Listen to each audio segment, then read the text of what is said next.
Hey, what's up guys? I am doing my single read book review for Damsel for the month of February.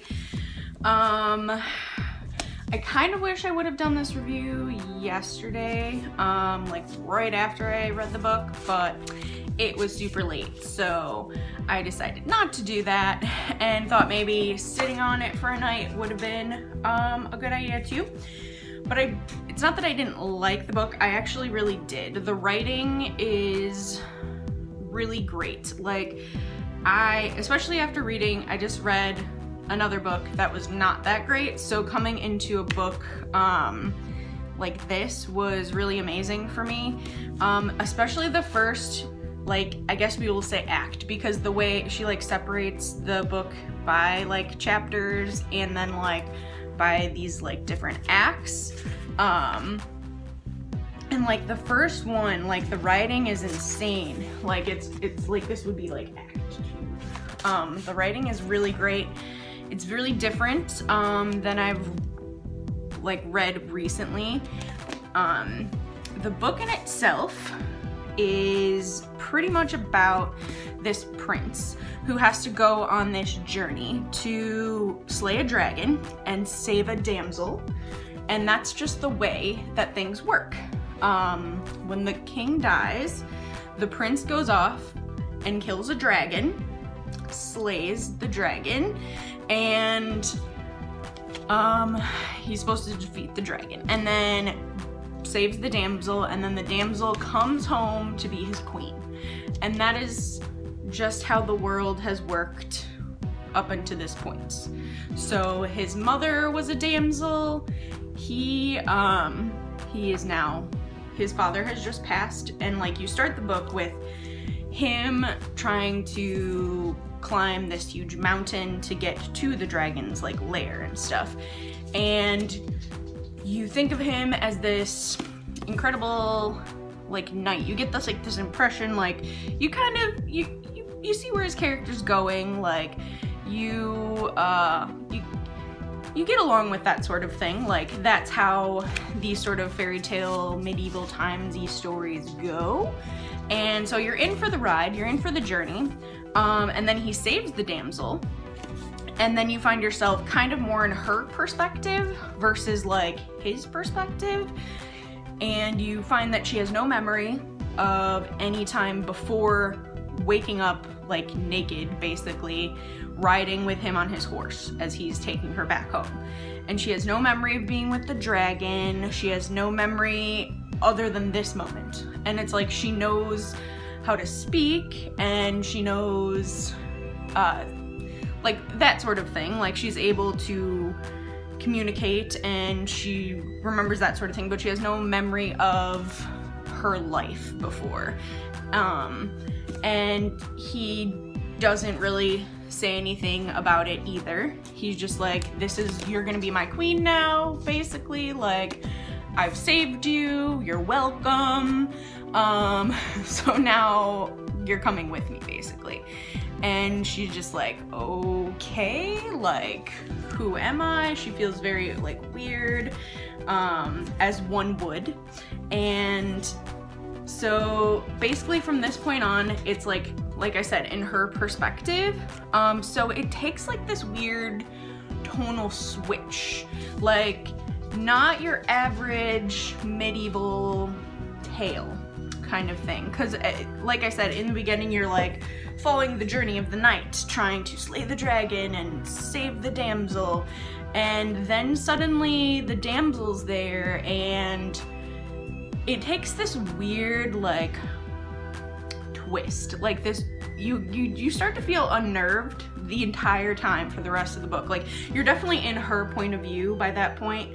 Ama is what she's named. Like the prince names her because she has no memory of any name or anything.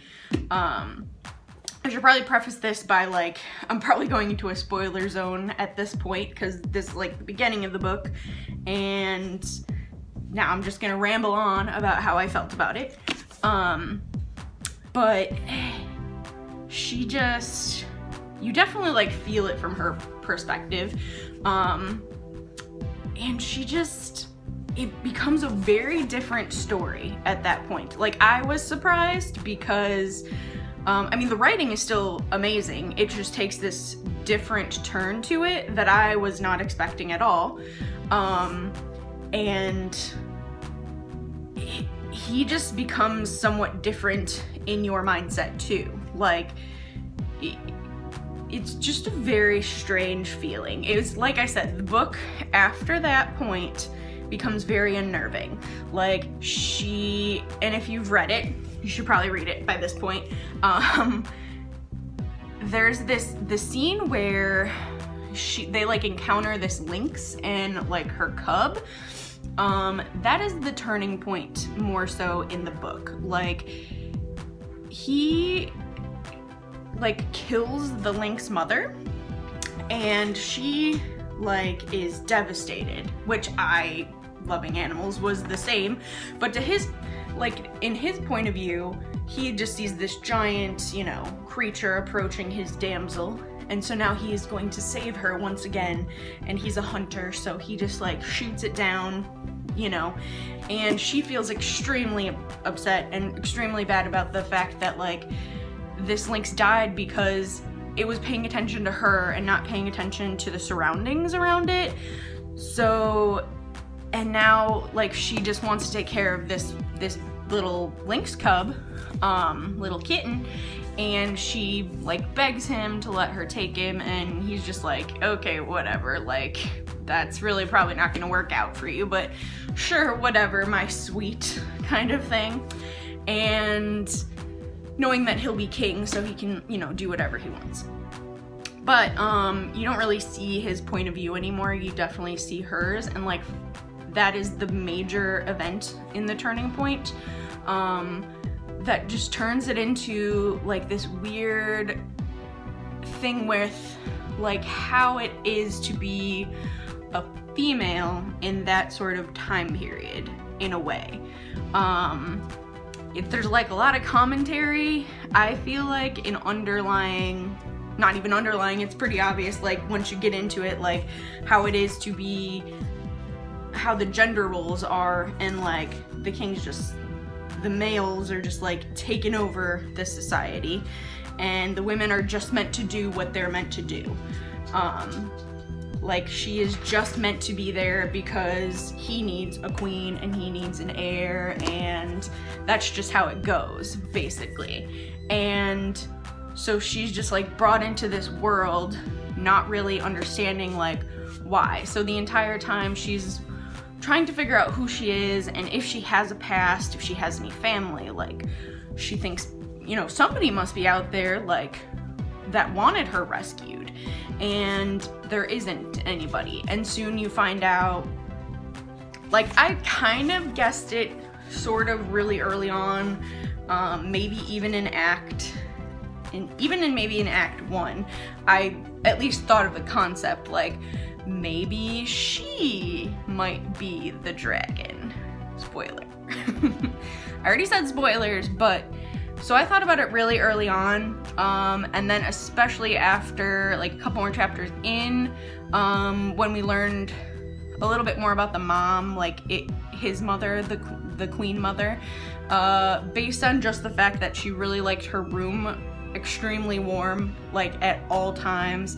It was kind of very referencing, and like they referenced a dream where she basically thought the sun was like her everything. Ma dreamed about the sun, and so like fire, dragon, duh. But it was a very interesting twist on it. And so as well, I kind of figured out that like obviously that she is probably the dragon. So I'm just keeping that in the back of my mind as we're going through this. And like waiting for her to kind of realize it. So you don't really see that until the very end of the book, where she like figures that out. But it's very, like I said, the whole thing was like very unnerving. Like being in her like mindset, in her point of view, was very like, you felt the vulnerability of her. Like, she didn't have any power, she didn't have any memory, she just had to do what all of these people told her to do, even though she didn't want to. It was very much like a reflection of how women were viewed then, and in some cases still, in some aspects, obviously, but it was very good.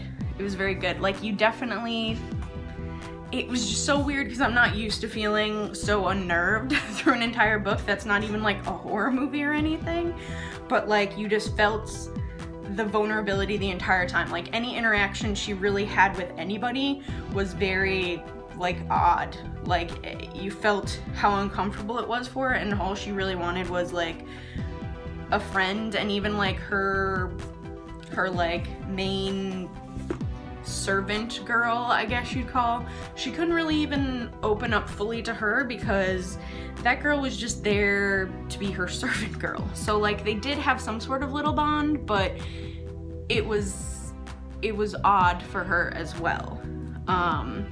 And so the entire time she's just trying to like keep her Lynx safe and herself, and it was just very cool. It was a cool twist on like the usual like romance story. Like, I thought there was gonna be more like of a romantic thing in here, but instead you have this girl who you can feel doesn't really want to be here, doesn't like, is just going with the flow because she has no power. She doesn't have anybody to like be in her support. Like, she just has to listen to what all of these people tell her to do, what she's supposed to do, what the damsels are all supposed to do, and how it's always been.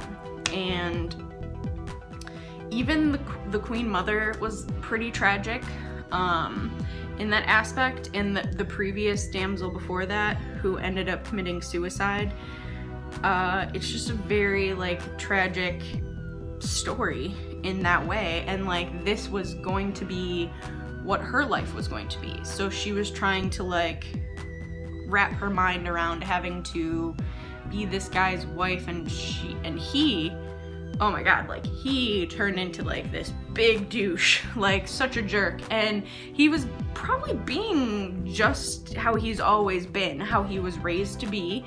And it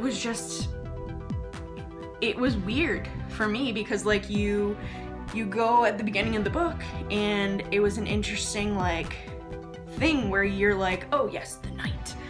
And then suddenly you're in her perspective and he's like forcing himself upon her, and she's like not really into that, and he's just fine. Like, her Lynx had saved her at one point in one of those scenarios.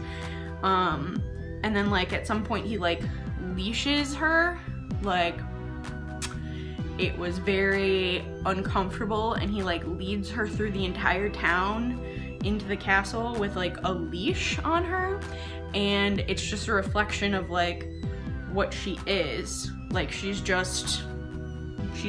there was a quote in the book that I remember quoting, and it was, she saw both terrifically important and terribly insignificant in equal measures at exactly the same time.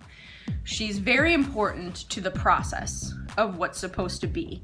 Like, she's supposed to be this queen, she's supposed to be the mother, the future mother of his child.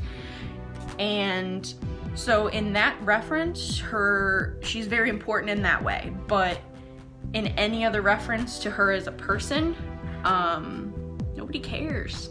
They don't care. They just want her to listen. She's just supposed to do what they tell her to do. And she's just supposed to do it without any question or anything.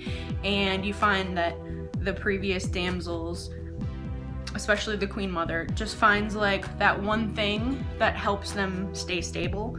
The previous queen before her didn't handle it very well, and that's why she ended up killing herself.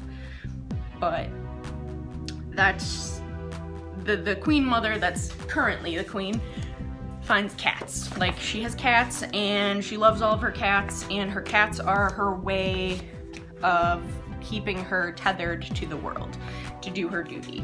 And so she's in this mode of trying to, she could have been more helpful. Let's just say that. She could have been more helpful to Ama in figuring out like who the fuck she was and everything. Sorry for the swearing, but like seriously, she knew what was happening, and instead of like being a mentor or like in some way helping her, when she now had the power to help somebody, I mean, I guess because it's her son and that's all that that was the meaning of her life, maybe she feels more tied to that, and I mean, I guess I can get that. But she could have helped the girl understand more about what was happening and like why this was necessary. But she was unhelpful, and the whole time they're trying to get rid of the lynx cat, and it's like her only thing that she has. And I don't know. It was just like this whole thing, and like the guy with the bird. Oh my god, it's gonna bother me. The hawk guy, whatever his name was, Paulin. I forget what they called him though, like what his job was. The Falconeer, I think that was it. He was just creepy. At first, like, I'm like, I don't know, maybe he's gonna help her. Maybe he's gonna like fall for her or something, but no, there was zero romance happening in this book at all. So if you're expecting that, like, it was kind of crazy in that aspect, but the book's journey was really amazing. Yeah, they were all, it was just so, I can't speak on the unnerving and the vulnerability that you feel as you're going through this journey with her. You're like definitely with her at every step. Not wanting the cat to be injured, like doing everything you can in the power that you have to try to save it. So it spoke to me definitely, being both a woman and like loving animals. So it was really odd, but a really great story. Unexpected, very unexpected. The ending in itself was I felt very abrupt. Like suddenly, like, she's like, I'm the dragon, that's it, the end. And I was like, cool. I wish there was like almost a little bit more, other than like the mother seeing a dragon fly away. She basically, I'm assuming she died after that, I have no idea. That's what it was leading to, but maybe because she didn't become the damsel queen, Ama, maybe she didn't, but I don't know.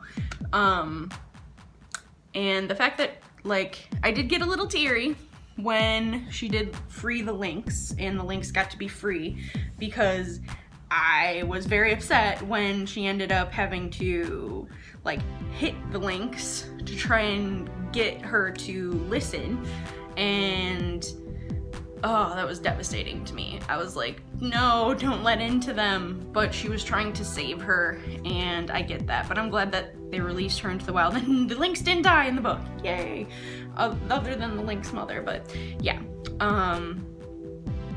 So the ending was very abrupt, but very fitting. It was very fitting for the ending of this book to be that she was just released back into the freedom of being what she was, instead of being forced into this human body just to be a vessel to bring forth the new child. And then that was the rest of her life. And so you're glad that she escaped. And then she ends up killing Emery, little jerk face, and like ripping his heart out and eating it. So that brings a different meaning to this heart on the cover.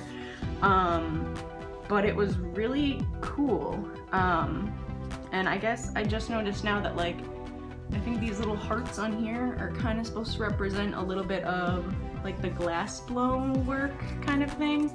I don't know. I can't say enough about this book, especially like anybody that likes that medieval time period. It's definitely a different twist to the stories. As a female, it was very relatable. I think for anybody to feel that sort of like gender rolled thing, because I'm very much not like that. So, but it's definitely, you can still relate to what people's perception is upon gender in some way, and like how they viewed it, especially in that sort of time period. But yeah, I think it was cool. I wouldn't mind seeing more of that sort of, just the little twist of the girl being the dragon. I thought that was a cool idea. I said even in the beginning, I did a little post-it, I'm like, if this isn't what she is, then somebody needs to write that story and I need to read it right now, because that whole concept was really amazing to me. But yeah, I think that's about it. Thought it was a romance. No, not a romance at all. But it was a very impressive story nonetheless. Good job on you, Elana K Arnold. Well twisted, great unnerving, great writing. Yep, that's kind of all I have to say. I'm sure there is more, but that's where I'm gonna leave the video. So thanks for watching, guys. Highly recommend Damsel. If you watched all the way through, I'm sorry I've spoiled it, but I warned you. But if you've read it, you know how I feel, and I'd like to know if you guys have any other further feelings about it. Let me know in the comments below. And thanks for watching. Okay, bye!